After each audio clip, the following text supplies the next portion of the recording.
Depuis les origines de l'humanité, une même question traverse toutes les civilisations. Comment notre monde prendra-t-il fin? Les anciens Égyptiens craignaient le chaos cosmique. Les Grecs parlaient du destin des dieux. Et dans d'autres traditions, on annonçait des cycles de destruction et de renaissance.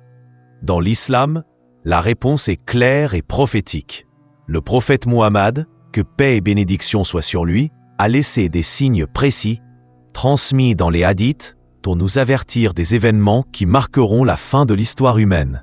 Parmi ces signes, des guerres colossales, des massacres sans précédent et une confrontation entre civilisations d'une ampleur inimaginable. Ces récits ne sont pas seulement des descriptions d'horreurs futures, ils sont aussi des leçons pour notre présent, des rappels sur la fragilité de nos sociétés, sur la valeur de la foi et sur la nécessité de rester vigilant dans un monde où tout peut basculer en un instant.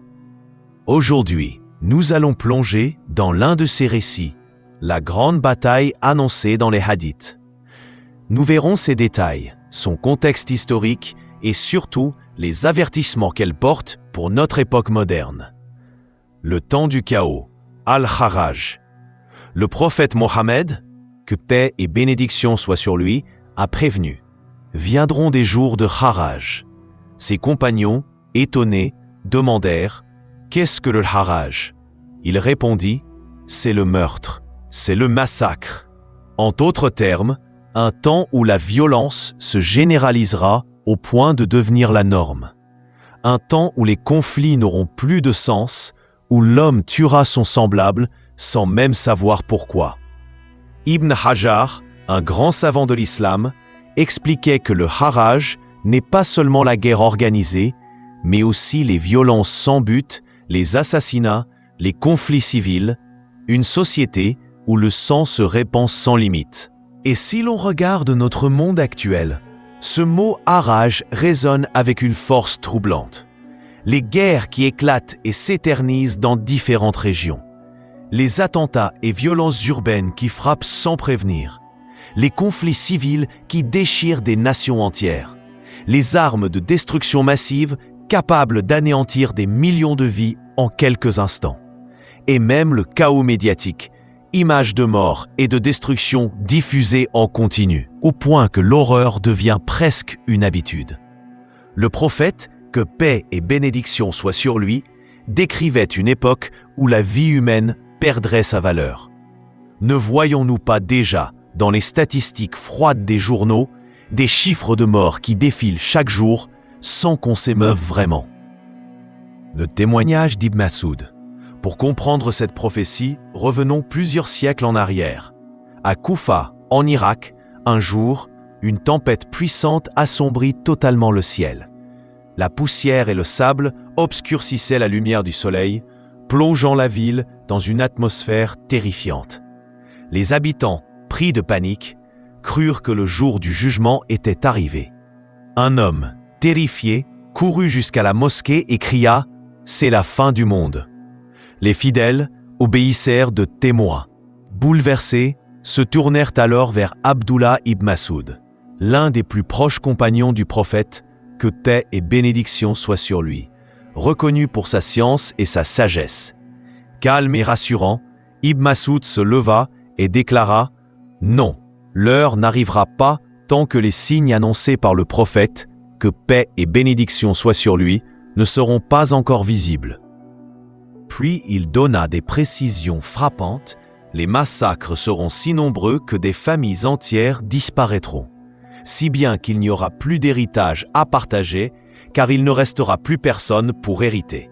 Et même le butin des guerres perdra de son importance. Autrefois, après une bataille, les vainqueurs se réjouissaient de partager les richesses. Mais dans ce futur, les survivants ne trouveront aucune joie à ramasser ce butin, car ils auront tout perdu, leurs proches, leurs enfants, leurs familles. Autrement dit, Ibn Mas'ud décrivait une époque où la mort et la destruction ne frapperont pas seulement les corps, mais aussi les cœurs et les liens sociaux. Une époque où la guerre ne laissera derrière elle que désolation et solitude. Les Romains, qui sont-ils vraiment? Après avoir décrit l'époque du chaos, Ibn Mas'ud annonça une guerre gigantesque, les ennemis se regrouperont contre la Syrie et les musulmans se mobiliseront pour leur faire face. À ces mots, ses compagnons lui demandèrent « Tu veux dire les Romains ?» À l'époque, le terme « romain » désignait les Byzantins, héritiers de l'Empire romain d'Orient, puissance chrétienne dominante. Ils représentaient la superpuissance militaire, politique et culturelle du temps. Mais les savants expliquent que ce terme ne se limite pas à l'histoire antique. Il désigne plus largement les civilisations dominantes qui, au fil des siècles, s'opposent au monde musulman. Certains y voient l'Europe médiévale, d'autres les puissances coloniales modernes, et d'autres encore les blocs occidentaux contemporains. Autrement dit, cette prophétie traverse les époques. Elle ne se fiche pas dans un contexte historique passé, mais résonne à chaque génération. Et aujourd'hui, quand on observe l'équilibre mondial, les alliances militaires, les tensions géopolitiques, on comprend pourquoi ce récit interpelle encore. Un autre point mérite réflexion. Ibn Mas'ud mentionne la Syrie comme centre de cette confrontation. Or, la Syrie n'est pas une région ordinaire. Elle occupe une place centrale dans l'histoire islamique et dans les hadiths eschatologiques. Beaucoup d'événements de la fin des temps s'y dérouleront, comme si ce lieu était un carrefour spirituel et géopolitique. La grande bataille, le récit du prophète, que paix et bénédiction soient sur lui, est saisissant. Il décrit une guerre qui s'étendra sur plusieurs jours. Le premier jour, une armée musulmane sera envoyée. Elle combattra avec courage, mais elle sera entièrement décimée. Aucun survivant. Le deuxième jour, une nouvelle troupe sera dépêchée. Même destin. Le troisième jour, une troisième armée sera lancée. Elle aussi tombera sans parvenir à faire pencher la balance. Imaginez l'intensité de ces combats. Jour après jour, des détachements entiers disparaissent. Pourtant, la guerre continue et aucun camp ne prend l'avantage. Puis, au quatrième jour, Allah accordera la victoire aux musulmans. Mais ce sera une victoire d'une amertume indescriptible, car le prix payé sera incommensurable. Le prophète, que paix et bénédiction soient sur lui, a ajouté une image frappante. Un oiseau qui passera au-dessus du champ de bataille tombera mort avant d'en ressortir. Une phrase qui interpelle. Car comment une bataille terrestre peut-elle tuer un oiseau dans le ciel? Certains commentateurs y voient une allusion à des armes inconnues à l'époque. Peut-être des armes chimiques, des gaz, des radiations, ou même des phénomènes qu'Allah seul connaît. D'autres y voient une métaphore pour montrer que la destruction sera totale, touchant même ce qui semble hors de portée. Le bilan sera terrifiant. Dans une famille de 100 personnes, 99 mourront et un seul survivra. Une proportion inimaginable. C'est comme si l'humanité elle-même était fauchée par cette guerre. Une victoire sans joie. Et pourtant, malgré cette issue, malgré la victoire finale des musulmans, ce ne sera pas une victoire joyeuse. Car comment célébrer quand vos frères, vos enfants, vos parents ont tous péri? Comment se réjouir d'un butin quand il n'y a plus de famille avec qui le partager? Cette victoire sera une délivrance, mais teintée de douleur, de solitude et de deuil. Et alors que les survivants tenteront de reprendre souffle, une nouvelle calamité encore plus redoutable viendra frapper. Quelqu'un criera « Le Dajjal est arrivé !»